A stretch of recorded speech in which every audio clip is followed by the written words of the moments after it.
जय Hind everyone, this is Ranish and welcome back to this YouTube channel. तो आज जैसे कि आप सभी देख सकते हैं कि आप सभी को जो है आर्टिकल्स के बारे में पढ़नी है। ठीक है। दरअसल आर्टिकल्स ये जो है डिटरमाइनर की कैटेगरी में आता है और हम लोग यहाँ पे स्पेशली आर्टिकल्स के बारे में ही जानेंगे।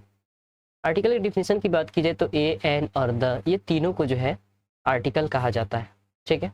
आर्टिकल की काइंड्स की बात करें तो इसका दो काइंड्स होता है। सबसे पहला इंडिफिनिट आर्टिकल्स एंड सेकंड की बात करें तो डिफिनिट आर्टिकल्स।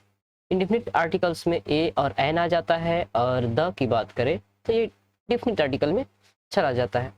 इंडिफिनिट आर्टिकल का प्रयोग की अगर बात की जाए तो नाउन के किसी भी पोजीशन को अनिश्चित बनाने के लिए हम लोग ए या एन का प्रयोग करते हैं। एग्जाम्पल के रूप में मैं यहाँ पे लिखा हूँ एक two word sentence, I saw an honest man, मैंने एक ईमानदार आदमी को देखा, है ना। डिफिनिट आर्टिकल्स की बात करें तो निश्चित बनाने के लिए हम लोग इसका प्रयोग करते हैं जिसमें जो है आपका द होता है। This is the boy that I saw yesterday, यह वही लड़का है जिसको जो है मैंने कल देखा हुआ था। तो यहाँ पे जो है आपका द डिफिनिट आर्टिकल हो जाएगा और यहाँ पे आपका ए या एन, यहाँ पे एन का प्रयोग किया गया है तो ये जो है इंडिफिनिट आर्टिकल कैटेगरी में आ जाएगा। ठीक है। यूज ऑफ ए की बात करें तो यूज ऑफ ए को प्रयोग करना जो है बहुत ही आसान हो जाता है। दरअसल ए और एन जो है ये जो है आपको दोनों के दोनों जो है एक को बतलाता है। ठीक है। ए या एन का मतलब एक होता है। ठीक है। इसकी यूज की बात की जाए यहाँ पे ए का तो we use a before a noun which start with a consonant sound.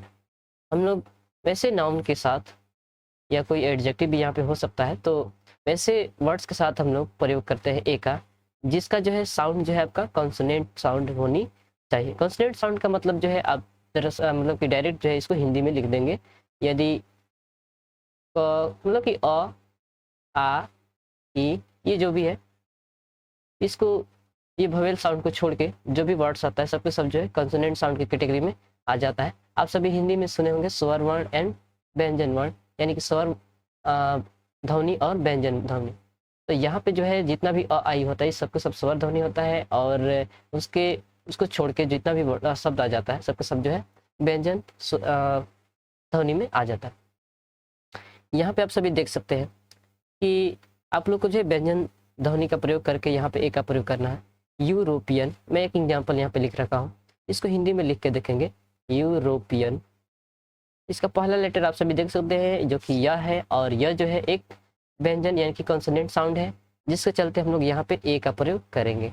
वहीं यूनियन की बात करें तो यहाँ पे भी जो है यूनियन जब हम लिखेंगे तो स्टार्टिंग में यह आ रहा है यानी कि यहाँ पे भी हम लोग ए का प्रयोग करेंगे क्योंकि यह जो है यहाँ पे आपका कॉन्सोनेंट साउंड हो जाता है। उसी तरह से यूनिवर्सिटी है, उसी तरह से यूनिफॉर्म है, उसी तरह से यहाँ पे वन आइड मैन है। वन आइड मैन की बात करें तो वो और ना वन आइड मैन, यहाँ पे वो से स्टार्टिंग हो रहा है जो कि वह एक कॉन्सोनेंट साउंड है इसीलिए हम लोग यहाँ पे ए लगाएंगे। ये dot dot one eyed girl या मैन ये ज़्यादातर कंपटीशन में भी पूछा जाता है, इसलिए आप लोग को याद रखना है कि यहाँ पे जो है ये साउंड जो है वोवेल साउंड नहीं है, कॉन्सोनेंट साउंड है जिसके चलते हम लोग यहाँ पे ए का प्रयोग करेंगे। तो आई होप कि आप लोग जो है ए का प्रयोग समझ गए होंगे। जितने भी वोवेल साउंड जितने भी कॉन्सोनेंट साउंड होते हैं कॉन्सोनेंट साउंड के पहले जब हम लोग ए का प्रयोग करते हैं।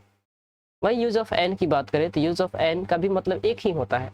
इसका प्रयोग की बात करें तो we use a before a noun which starts with a vowel letter.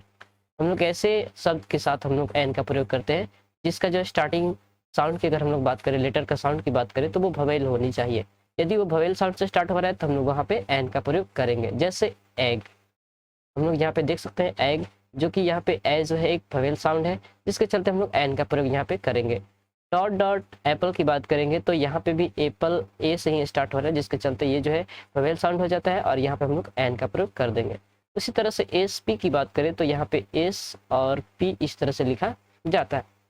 Starting sound की बात करें तो यहाँ पे ए है जो कि वोवेल साउंड है इसलिए हम लोग यहाँ पे एन का प्रयोग करेंगे।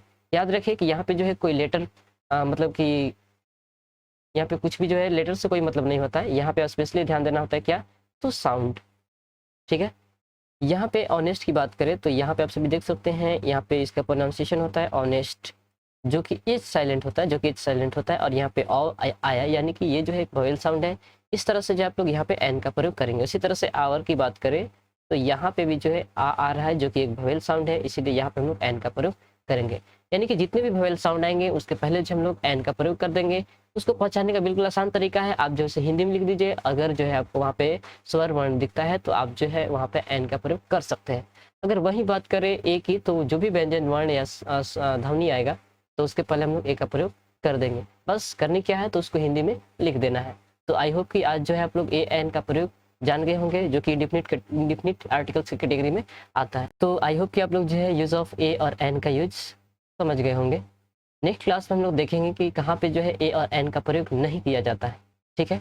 और उसके साथ ही हम लोग ये भी देखेंगे कि द का प्रयोग, यूज ऑफ द का प्रयोग कहाँ किया जाता है, यानी कि डिफिनिट आर्टिकल्स का भी हम लोग प्रयोग नेक्स्ट क्लास में देखेंगे। आज के लिए इतना ही, मिलते हैं नेक्स्ट क्लास में। जय हिंद।